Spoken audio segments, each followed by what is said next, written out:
दोस्तों, वैसे तो आए दिन ईरान अजीबोगरीब वजह से सुर्खियों में रहता है। कभी महिलाओं की आजादी पर लगने वाली पाबंदी के नाम पर, तो कभी देश के भीतर ही छिड़ी जंग पर भी, और कभी कभी तो अमेरिका को धमकाने के नाम पर।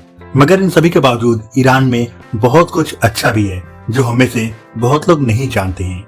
ईरान का नाम जेहन में आते ही एक ऐसे इस्लामिक देश की छवि उभरती है जहाँ नियम कायदे बहुत सख्त हैं। शादी और रिश्तों को लेकर भी यहाँ अलग तरह का कल्चर देखने को मिलता है। इस सब के बावजूद भी ईरान भारत का अहम राजनयिक और आर्थिक सहयोगी है। ऐसे में आज हम आपको ईरान से जुड़े कुछ शॉकिंग फैक्ट्स के बारे में बताने जा रहे हैं। नमस्कार दोस्तों, मेरा नाम है राहुल और आप देख रहे हैं शॉकिंग फैक्ट्स। तो चलिए शुरू करते हैं आज का ये वीडियो। दोस्तों, ईरान पश्चिमी एशिया में स्थित एक देश है। इसका आधिकारिक नाम the Islamic Republic of Iran है। इसकी आबादी 8 करोड़ 31 लाख से भी ज्यादा है, जबकि इसका क्षेत्रफल 16,48,195 वर्ग किलोमीटर है। ईरान का आधिकारिक धर्म इस्लाम है और आधिकारिक भाषा फारसी है। इसकी राजधानी का नाम तेहरान है और यह ईरान का सबसे बड़ा शहर भी है। दोस्तों, ईरान की मुद्रा का नाम रियाल है और आप जानकर हैरान रह जाएंगे कि भारत का 1 रुपया आज 10 जनवरी 2021 को 574 ईरानियन रियाल के बराबर है। यानी अगर आप 1000 रुपए लेकर ईरान जाते हैं तो वहां आपको बदले में 5,74,000 रियाल मिलेंगे। दोस्तों, यह देश उत्तर पूर्व में तुर्कमेनिस्तान, उत्तर में कैस्पियन सागर और अजरबैजान, दक्षिण में फारस की खाड़ी, पश्चिम में इराक और तुर्की, पूरब में अफगानिस्तान तथा पाकिस्तान से घिरा हुआ है। ईरान के क्षेत्रफल का आधा भूभाग एक शुष्क रेगिस्तान है, जिस कारण यहाँ पर प्रत्येक वर्ष 4 इंच से भी कम बारिश होती है। दोस्तों, इस देश की कुल आबादी का 99% जनसंख्या मुस्लिम है और उसमें भी लगभग 92% आबादी शिया की है, जबकि लगभग 8% आबादी सुन्नी मुसलमान की है। दोस्तों, ईरान का प्राचीन नाम पर्शिया था। इसे फारस भी कहा जाता था। ईसा पूर्व 550 बीसी में फारस का साम्राज्य आज के इजराइल, फिलिस्तीन, Turkey, Greece, Bulgaria, Egypt, Libya, Kuwait, Saudi Arab और अफगानिस्तान तक फैला हुआ था। उस समय यह पूरे विश्व का सबसे बड़ा साम्राज्य हुआ करता था। इसी फारस साम्राज्य का अंत करने के कारण सिकंदर को विश्व विजेता की उपाधि दी गई थी। दोस्तों, ईरानी झंडे में हरे, सफेद और लाल रंग की बराबर 36 पट्टियां हैं। झंडे का हरा रंग इस्लाम का प्रतीक है, सफेद रंग ईमानदारी एवं शांति और लाल रंग बहादुरी और वीरता का प्रतीक है। झंडे के बीच में फारसी भाषा में अल्लाह लिखा गया है। दोस्तों, एक समय ईरान बहुत ही खुले विचारों वाला देश हुआ करता था। वहाँ महिलाओं को बहुत आजादी मिली हुई थी, लेकिन 1970 के बाद वहाँ तमाम तरह की पाबंदियां लगने लगी। सबसे ज्यादा पाबंदियां महिलाओं पर लगी और उन्हें सार्वजनिक स्थलों पर बिना हिजाब के निकलने पर पाबंदी लग गई। दोस्तों, आप जानकर हैरान रह जाएंगे कि हिजाब पहनने के कारण ईरानी महिला फुटबॉल टीम 2007 में ओलंपिक के क्वालिफायर गेम में हिस्सा नहीं ले सकी थी, क्योंकि फीफा ने 2007 में हिजाब पर प्रतिबंध लगा दिया था।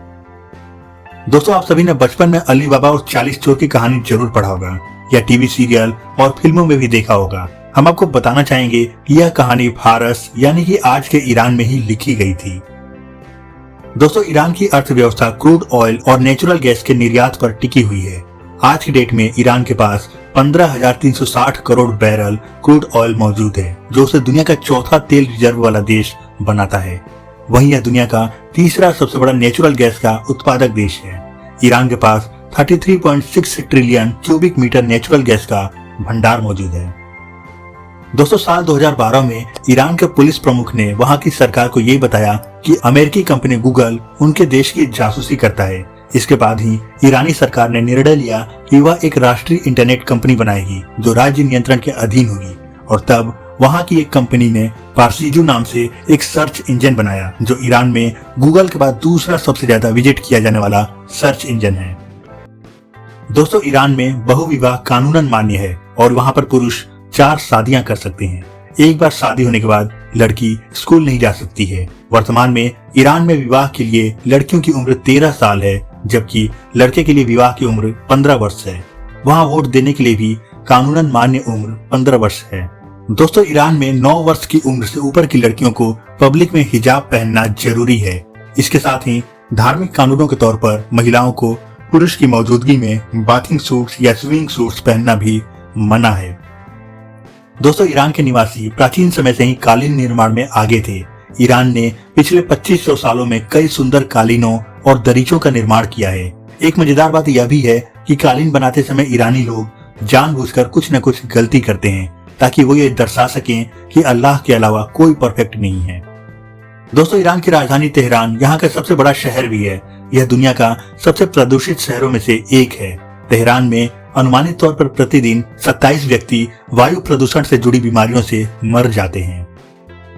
दोस्तों, ईरान में शादी करना अनिवार्य है और जो भी व्यक्ति शादी किए बिना पूरी उम्र अपने पैतृक परिवार में रहता है उसे ईरान में नामर्द कहकर पुकारा जाता है। दोस्तों, ईरान में कुछ समय के लिए कॉन्ट्रैक्ट मैरिज का भी प्रावधान है। इसे सीखे या अल्पकालिक विवाह कहते हैं। यह शरिया कानून के तहत देश के कुछ हिस्सों में मान्य है। इसके तहत हुई शादी 1 घंटे से लेकर कई वर्षों तक के लिए मान्य होती है। चूंकि ये कॉन्ट्रैक्ट मैरिज होता है, इसलिए पति पत्नी जब चाहे तब अलग भी हो सकते हैं। दोस्तों, ईरान में कई सारे अजीबोगरीब नियम भी हैं, जैसे वहाँ महिलाओं का गैर मर्दों से हाथ मिलाना अपराध है। पब्लिक में अगर कोई महिला किसी पुरुष से हाथ मिलाई पाई जाती है तो उसे अरेस्ट भी किया जा सकता है। दोस्तों, ईरान में सबसे चौंकाने वाला कानून यह है कि यहाँ पिता अपनी बेटी से भी शादी कर सकता है। साल 2013 में यहाँ यह कानून पास हुआ था जिसके तहत कोई भी पिता अपनी गोद ली हुई बेटी से शादी कर सकता है, लेकिन इसके लिए शर्त यह है कि बेटी की उम्र कम से कम 13 साल होनी चाहिए। दोस्तों, ईरान का सबसे हैरतअंगेज कानून यह है कि आप वहाँ सड़क पर गाना तक नहीं गा सकते। ईरान में यह अपराध की श्रेणी में आता है। अगर आपको सड़क पर गाना गाते पकड़ लिया गया तो आपको जुर्माना या जेल की सजा हो सकती है। दोस्तों, आज के वीडियो में बस इतना ही। अगर आपको ईरान के बारे में और भी कुछ बातें पता हो तो कमेंट करके जरूर बताइएगा। वीडियो पसंद आया हो तो इसे लाइक और शेयर जरूर करें और चैनल पर नए हैं तो सारी सब्सक्राइब करें और बेल आइकन जरूर प्रेस करें। फिर मिलते हैं अपने अगले वीडियो में, तब तक के लिए गुड बाय, जय हिंद।